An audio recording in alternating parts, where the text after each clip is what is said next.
I still remember the hum of the line, the bite of machine oil in the air, and the look on my family friend's face when the new bosses cut his pay and called him just an engineer. He'd given them 4 decades. The laws kept moving the finish line. He kept quietly stacking weeks, vacation upon vacation, until it felt like a loaded spring. Then they fired one guy, another's heart gave out, and 6 rookies stared at empty chairs. Letters piled at his door. The CEO's fist on the wood. My phone buzzed with whispers from the floor. I thought, this is either madness or masterpiece, because waiting in the wings, 3 patents, and a clock about to run out. I started at that company when I was 26, young, stubborn, and convinced I would build my whole life around machines that hummed and sang louder than I did. The factory floors were my seasons. I could tell the time of year by the smell of oil and the rhythm of the line. I never imagined I'd still be there at 64, watching the sun set on a place I thought I knew by heart. Back then, the business was run by a family who shook your hand like it meant something. They gave us benefits that felt like they actually wanted us to stay, not just survive. It wasn't perfect, but it felt human. Over the years, the laws in our country kept pushing the retirement age further and further. First from 62 to 65 when I was in my 50s, then from 65 to 67 when I was just about 62, 63. Every time I thought I saw the finish line, someone moved the tape another few meters ahead. The old owners tried to soften the blow. They had this system where every 6 years at the company you got an extra week of vacation. On top of the standard 4, by the time I hit my 60s, I had an additional 6 weeks. And on top of that, they offered 2 weeks of home office if your job allowed it, or an extra week off if it didn't. I couldn't do home office because of the machines, so I took the extra time instead. 11 weeks a year, on paper. It sounded almost decadent. But what mattered wasn't the number. It was what they let us do with it. Once you were over 55, you could use your vacation however you wanted. All at once, broken up or saved for later with nothing but a courtesy 2-week notice. You could even pile it up for retirement, stack it like bricks for a bridge to carry you over the gap when the government took months, sometimes years, to calculate your pension. And that gap was real. Around here, you can wait 2 years for the retirement office to tell you what you'll actually get. And in the meantime, you live on a minimum amount. I had 44 years behind me and a little more work ahead, and I knew what my numbers would look like if they ever got around to them. So saving up those weeks, that was survival. The old owners understood. They knew people piled up 20 or 30 weeks, then used that as a runway into retirement while paperwork crawled. Not everyone did it, but a lot of us did, and nobody got judged for it. Then the company sold. The family saw the writing on the wall. Profits would hold maybe 6, 7 more years, and they were aging too. A big corporate group, part of a massive beverage conglomerate, swept in and put their logo everywhere. At first it was all smiles and town halls. Then they started cutting. Little rules, big rules, old promises, but I had no idea what was coming next. In my department, there were 3 of us who handled a critical segment of production. Me, a second colleague, and a third who'd been there nearly as long as I had. Handled a critical segment of production. Me, a second colleague, and a third who'd been there nearly as long as I had. We held 3 patents together. The machinery for a specific process, the method to build that machinery, and the production process for a part that was small but absolutely essential.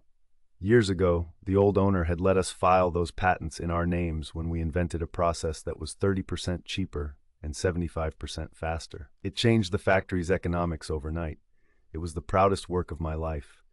New management barely shook our hands. First, they fired the second guy. No warning, no grace. A week later, the third had a heart attack. We lost him. I still remember the silence in the corridor where he used to whistle. Then they called me in and told me my salary was being cut by 15%. You're making too much for a simple engineer, they said, as if I hadn't helped design the engine they were riding. I went home that night and stared at my boots by the door, unsure whether to laugh or put a hole in the wall. Suddenly, it was just me at that station. They hired 6 new people and told me to train them. 6 months to get them ready. 6 months to clone myself while doing the upkeep, the updates, the unglamorous preventive maintenance that keeps disaster at bay. And then they announced a policy change. All vacation time accrued had to be claimed by the end of the year. Claimed, not used. The wording rattled around in my head, dull and ominous. I had been taking only 1 to 5 weeks a year for a decade, because I was saving it, stacking it, planning a careful glide into retirement. By the time they made that announcement, I had 87 weeks accrued. 87. When I realized they hadn't looked at individual cases, didn't care to, I felt something cold and clear slide into place inside me. Friday afternoon, with 3 hours' notice, I filed for 87 weeks of vacation starting Monday. No advance notice was required. I shut my locker. I shut my computer. I went home. They didn't even notice until Thursday. The CEO walked past 6 new hires sitting around with nothing to do and finally realized nobody was training them. The calls started that day. Then came the emails, the letters, the official language ballooning into threats wrapped in paper. Secretaries I'd never met showed up at my door to deliver notes. Managers tried to corner me in my front yard. Most days I wasn't home. My mother-in-law lives across the street, and my wife and I were caring for her. From her living room window, we could see the visits like clockwork, cars drifting in and out. It felt absurd. It also felt like a trap I'd finally stepped out of. The line could run for a while without me. We'd built it to be robust. But the maintenance doesn't do itself. And the machines are like children. Ignore them, and they tell you in the worst way. By week 11, one of the 2 lines broke. My phone buzzed in a way that felt like thunder. I said nothing. I watched rain slick the street outside my mother-in-law's house and sipped tea I didn't taste. By then, visits were 3, 4 times a day. 2 weeks later, the second line went down. They had 4 weeks of backstock left to feed the rest of production. My friends inside kept me updated with texts that came at odd hours. Numbers, timelines, panic, hidden behind emojis and gallows humor. But I had no idea how hard they'd try to force me back in. Right before Christmas, week 13, I walked into the building to grab a few things from my locker. I knew what I was doing. The CEO was waiting like a storm. "You are stopping your time off right now," he yelled. "You're coming back to fix everything." His voice echoed in the metal like a siren. "Your time off right now," he yelled. "You're coming back to fix everything." His voice echoed in the metal like a siren. I looked at him and said, calmly, that I would come back for 3 days, but only if the entire week was returned to my time-off balance. I held his gaze long enough for him to blink first. He hated it, but he agreed. He tried to push me to resume training the 6 as well. I shook my head. 3 days. Fix what's broken. Leave basic instructions. Then I'm gone again. By Saturday, both lines hummed like they should. I left a short list of what needed weekly greasing where anyone with 2 eyes could find it. Then I vanished into my holiday. A few weeks later, after the new year rolled in with fireworks that sounded like factory noises dressed up, a line broke again. The CEO called as if we had an established rhythm. "Come in, same as last time." I went in for 2 days, fixed what needed fixing, gave the team a few more pointers. The 6 new hires had been scattered to other duties by then, the way corporate spreads peanut butter thin and hopes it tastes like a meal. I packed up my tools and headed for the door. "Tomorrow, 8 a.m., he said. "See you then." I paused, confused. "What?" I asked. He told me the time-off policy had ended last year. I'd claimed my vacation then, and since that period was officially over, I just lost the remaining 69 weeks. Something in me snapped cleanly, like a dry twig. I left without raising my voice. I drove straight to the labor office. The woman behind the counter listened, eyebrows slowly rising as I laid out the numbers. 87 weeks accrued, the 3 days for a week deal. The sudden claim I'd forfeited 69 weeks because the clock flipped at midnight. She called 2 colleagues over to hear it. They laughed, not at me, but at the audacity of it, the sheer stupidity. By the next day, I had a verdict. I'd never seen a government office move that fast. The ruling was simple. I was entitled to all the time accrued under the old rules. The 69 weeks stood, even if technically it should have been 70. One got lost in the shuffle of that earlier deal. And because it was a new year, I also had another 6 weeks. I walked into the factory with the verdict in hand, and the CEO looked like a kettle about to blow. If steam could come out of ears, it would have. He took the paper like it burned. He conceded, reluctantly, to a new arrangement. I'd come in 3 days every 5 weeks off. If they needed me during my time off, tough luck. They'd better build backstock and learn to maintain their own machines. A year passed like that. Every 5 weeks I came in, trained the 6 very slowly, checked the lines, and went home. I turned 66, and I could finally see the end of the race I'd been running in circles. On my last visit before the final 5 weeks, the CEO handed me a letter personally. The firing notice, effective the first day I would return. He watched my face, hungry for a reaction, and I gave him none. I acted surprised, nodded, and left. The truth gnawed at me in the car.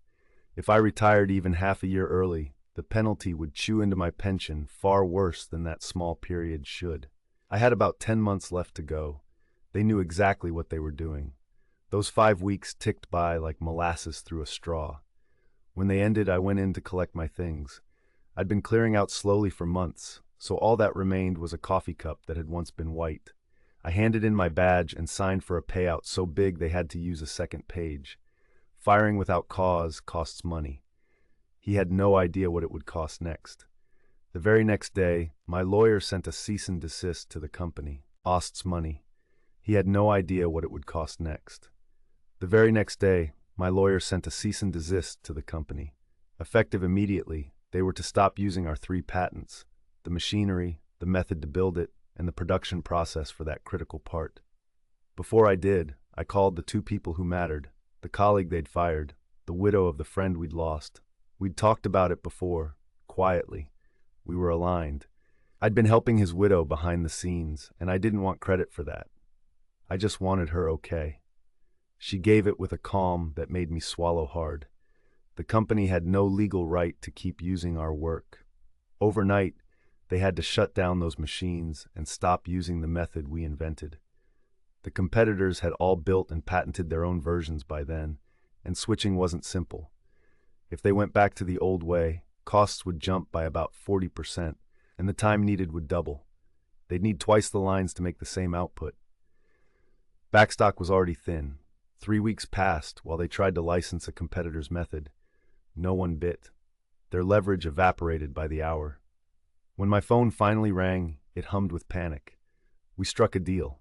I'd be an external contractor, keep the patents in my name, and handle maintenance myself. I'd be on call with 1 person on the floor at all times for upkeep. They'd pay me by the hour what I used to make in a full day. I didn't say much. I signed my name and slept for 12 hours straight afterward. Then I made one more move. I called the 6 people I had trained and offered them jobs in my new company, almost double pay, real training, respect. All 6 said yes. I hired them, fully trained them fast, and then stationed them right back in the factory as my team. I walked those floors now not as an employee, but as the man they couldn't do without. Money rolled in like a delayed apology.